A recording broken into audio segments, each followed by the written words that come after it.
नमस्कार, मैं हूं वंदना त्यागी और आप देख रहे हैं न्यूज़ 18 राजस्थान का डिजिटल चैनल।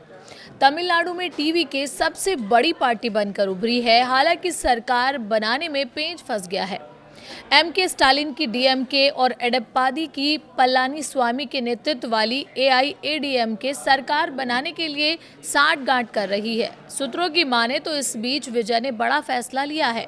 विजय टीवी के अपने सभी 107 विधायकों के सामूहिक इस्तीफे पर विचार कर सकती है। ये संकेत मौजूदा राजनीतिक गतिरोध के बीच विजय के खेमे में बढ़ती बेचैनी को दर्शाता है। हालांकि ये चेतावनी विजय ने खुद आधिकारिक तौर पर नहीं दी है, लेकिन ये पार्टी के भीतर बढ़ती हताशा को दर्शाती है, क्योंकि चुनाव के बाद ही बातचीत अब भी किसी नतीजे पर नहीं पहुंची है और अंकों का खेल सरकार के गठन में लगातार रुकावट डाल रहा है।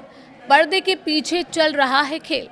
ये घटनाक्रम उन रिपोर्ट्स के एक दिन बाद सामने आया जिनमें कहा गया था कि डीएमके ने टीवीके को सत्ता में आने से रोकने के लिए अपने पुराने प्रतिद्वंदी एआईएडीएमके के साथ पर्दे के पीछे से बातचीत शुरू कर दी है। 23 अप्रैल को हुए विधानसभा चुनाव में डीएमके को 59 सीटें मिली, जबकि एआईएडीएमके 47 सीटें जीतने में कामयाब रही। सूत्रों के अनुसार टीवी के नेतृत्व इस बात से विशेष रूप से नाराज है कि डीएमके और एआईएडीएमके के बीच एक अघोषित गठबंधन हो गया है, जिसका मकसद विजय को सत्ता में आने से रोकना है, भले ही उनकी पार्टी विधानसभा में सबसे बड़ी पार्टी बनकर उभरी हो। पार्टी नेताओं का मानना है कि दोनों प्रमुख द्रविड़ पार्टियों की ओर से मिल रहे हालिया राजनीतिक संकेत टीवीके को सत्ता से बाहर रखने की एक कोशिश है, जबकि सच्चाई ये है कि दोनों में से किसी भी पार्टी के पास अकेले दम पर सरकार बनाने के लिए जरूरी संख्या बल नहीं है।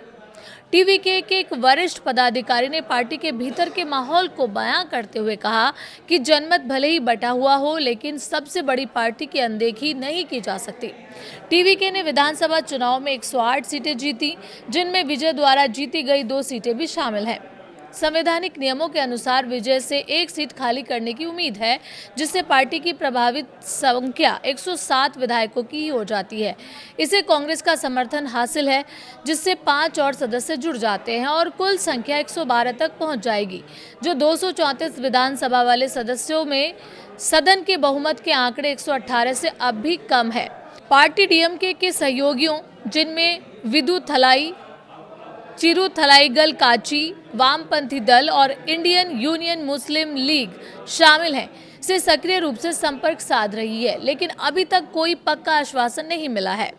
हालांकि विजय की राज्यपाल से मुलाकात के बाद तमिलनाडु में चल रही राजनीतिक अटकलों पर काफी हद तक विराम लग गया।